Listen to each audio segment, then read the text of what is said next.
आनंदवर्धन जी, आपने मेरी बड़ी एक क्या कहते हैं दुखती रग को छेड़ दिया है। बड़ा आपने एक क्या कहूँ दुखदायक सवाल पूछा है। मैं ये कहता हूँ, पहली बात तो जब से वो अपने मेरे बैचमेट रोहिंटन नारीमन और नवीन सिन्हा रिटायर हुए सुप्रीम कोर्ट से, तो मैं इन सबको कहता हूँ कि मैं अब आपका सबका सीनियर हो गया। तो सारे जज ये जो सुप्रीम कोर्ट में हैं तो हाई कोर्ट में नेचुरली वो भी अपने को लगता है कि छोटे भाई बहन हैं। इनके बारे में क्या कहे, बहुत दुख होता है। मतलब यही कह सकते हैं हम। जो बाबरी मस्जिद का इशू आपको पता है, मतलब लोग कहते हैं ना दाल में काला है, मैं कहता हूँ नहीं, दाल में काला नहीं, ये दाल ही काली है। मैं आपको बताता हूँ कैसे। ये मानते हैं कि 1528 में मस्जिद बनी या थी। ये मानते हैं कि मंदिर के पास कोई डॉक्यूमेंट ऐसा नहीं है जो ये साबित करे कि ब्रिटिश सरकार ने कभी इनको लैंड दी थी। ये मानते हैं कि 500 साल पुराना इतिहास, कोर्ट की कॉम्पिटेंस नहीं है। ये सारा आर्कियोलॉजिकल सर्वे वाले बोले या कोई भी हिस्टोरियन बोले कि कैसे जज करें क्या था क्या नहीं था। Court is not competent to decide such an old issue.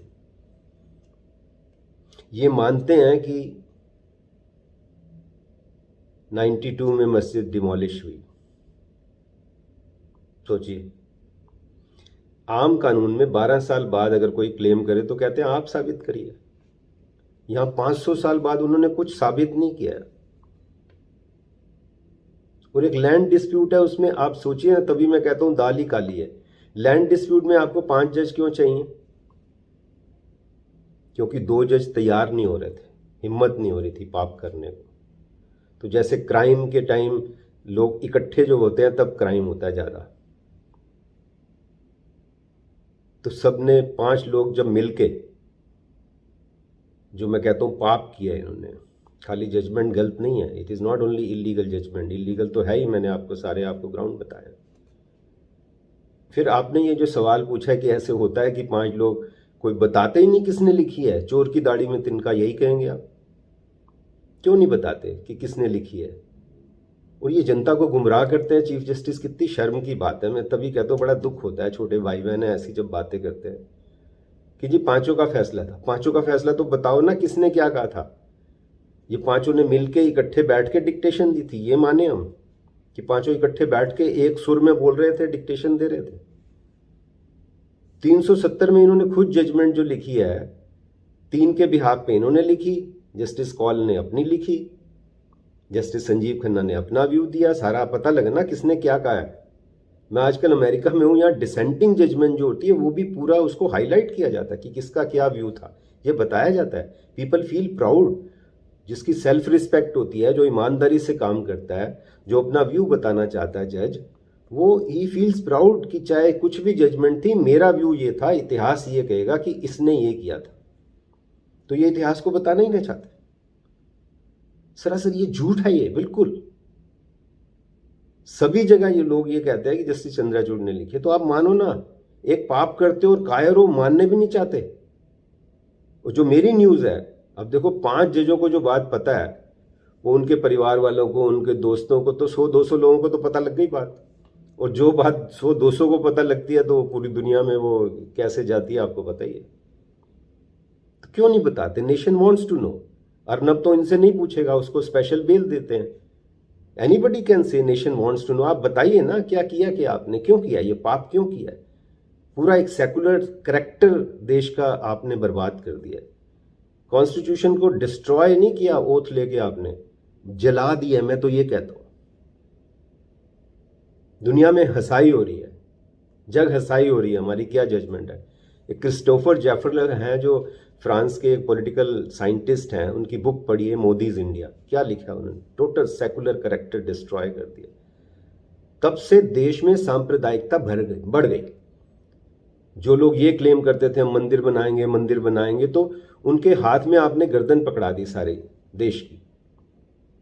Democracy की, एक इंसानियत की। खाली मुस्लिम नहीं, मुस्लिम्स को तो मैं सलाम करता हूँ कि उन्होंने इतने बड़े पाप के बाद, इतने इनजस्टिस के बाद भी पेशेंस रखी, लॉ एंड ऑर्डर को अपने हाथ में नहीं लिया, प्रोटेस्ट भी नहीं किए। देखिए, उफ ना करेंगे, लब सी लेंगे, आंसू पी लेंगे। कितना मैं इसलिए बार बार उनको सलाम करता हूँ, सभी को, जो भी राइट थिंकिंग लोग हैं। बर्दाश्त किया उन्होंने इतना बड़ा पाप, और ये आज भी लोगों को गुमराह कर रहे हैं। आप देखिए क्यों गुमराह कर रहे हैं, क्या बोलूँ मैं तो। बहुत वो बड़ा एक अच्छा राजेश खन्ना की पिक्चर थी, पता नहीं मेरे को नाम नहीं याद, अमर प्रेम के क्या, कोई दुश्मन ठेस लगाए तो मीत जिया बहलाए, मनमीत जो घाव लगाए उसे कौन।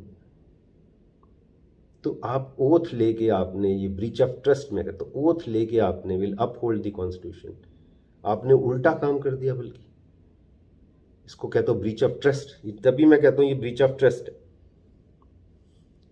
अनफॉर्चुनेटली एडीएम जबलपुर एक ब्लॉट था जो जस्टिस चंद्राचूड़ के पिताजी ने, जिसमें पाप किया था कि इमरजेंसी में कोई किसी का राइट नहीं है। अब ये भी एक ब्लॉट के, ये तो खैर कई ब्लॉट और भी हैं, कभी हम डिस्कस करेंगे। ये तो इतना बड़ा ब्लॉट है, मेरे को लगता है अब हिट ही नहीं सकता। अब कोई ये तो कह नहीं सकता कि दोबारा से मस्जिद बना दो। इतना बड़ा जो ब्लॉट लगाया, नेशन वांट्स टू नो, क्यों नहीं अपना नाम बताना चाहते हो, क्यों लिखी है जजमेंट, ये बताएं ना ये लोगों को, इनको कटघरे में खड़ा करना चाहिए। मैं तो ये भी कहता हूँ, मैं तो सारे जो एमपीज हैं, मतलब कोई एक भी ऐसा नहीं है जिसमें हिम्मत है या जो थोड़ा ताकत से ये कहे कि इनका इम्पीचमेंट मूव करना चाहिए। किसी भी देश में आज नौजवानों को भी मैं कहता हूँ, आप पढ़िए और बताइए कि क्यों नहीं इम्पीच होने चाहिए जज। ये कुछ बातें थी, मैं सोचा आपको बताऊं कि क्यों। और नया काम जो इन्होंने किया है, एक और काम मेरे को भी पता लगा कि ये मंदिर गया वहाँ पे और कहते हैं ध्वजा, ये जस्टिस की ध्वजा है, मंदिर के ऊपर जो ध्वजा है, मंदिर के ऊपर की ध्वजा वो जस्टिस की ध्वजा है। क्या आप नेक्स्ट जनरेशन को क्या बता रहे हो? एक चीफ जस्टिस होके आप भगवा पहन के आप मंदिर जाते हो, कहते हो ये ध्वजा जो है मंदिर में, वो ध्वजा तो एक, मेरे को कहना नहीं चाहिए, वो तो डिस्क्रिमिनेट करती है ध्वजा। उस मंदिर में जा नहीं सकते, दलित नहीं जा सकते, ये नहीं जा सकते, वो नहीं जा सकते।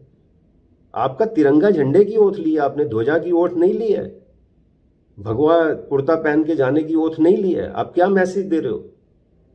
एक के बाद एक लिस्ट बढ़ती जा रही है पापों की। किसी दिन करेंगे बात आनंद जी, बस दिल दुखता है, क्या करूं मैं तो। अब जो करते हैं ये, मैं तो कबीर फैन हूं। कबीरा तेरी झोपड़ी गलकटियन के पास, करेंगे सो भरेंगे तू क्यों भया उदास। पर उदासी आती है, आप सोचते हो। इनको सोचना चाहिए कि कबीर ने क्या कहा है या अल्लामा इकबाल ने क्या कहा है। पानी पानी कर गई मुझको कलंदर की वो बात, जब भी गिरा तू गैर के आगे ना तन तेरा ना मान। ज़मीर मेरे को लगता है ख़त्म हो गए लोगों में। कैसे देश 140 करोड़।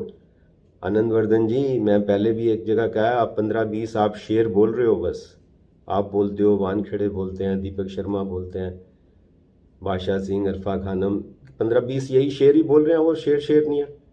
140 करोड़ सफ़र कर रहा है। ये 80 करोड़ वो नहीं जिसको सरकार खाना देती है सो कॉल्ड, बाकी 50 करोड़ बिजी है रोटी रोजी में। और जो 8-10 करोड़ ठीक से कमा रहा है वो सांस नहीं ले सकता है, वो बोल नहीं सकता है। इतना माहौल, और इस सब के जिम्मेवार, मैं बार at the cost of repetition कहता हूँ, इसके सबके जिम्मेवार चीफ जस्टिस चंद्राचूड़ का सबसे बड़ा ब्लेम है। जो उन्होंने 5 जजों ने जजमेंट दी, तब से आपने बिल्कुल देश का माहौल तब से ज़्यादा खराब हुआ। उन ताकतों को जो सांप्रदायिक हैं, जिनका देश को तोड़ना, जिनका जो नफरत फैलाते हैं, उनको ताकत मिली है। तो इनको भी ये भी सोचें, जो इकबाल कहते हैं, अपने दिल में डूब के पा जा, अपने दिल में डूब के पा जा सुरागे ज़िंदगी, तू अगर मेरा ना बना मत बन, अपना तो बन। तो चलिए आनंद जी, आप भी करते रहिए अपना कर्तव्य, हम भी करते रहते हैं, इनको अपना करने दो। Thank you. जय हिंद।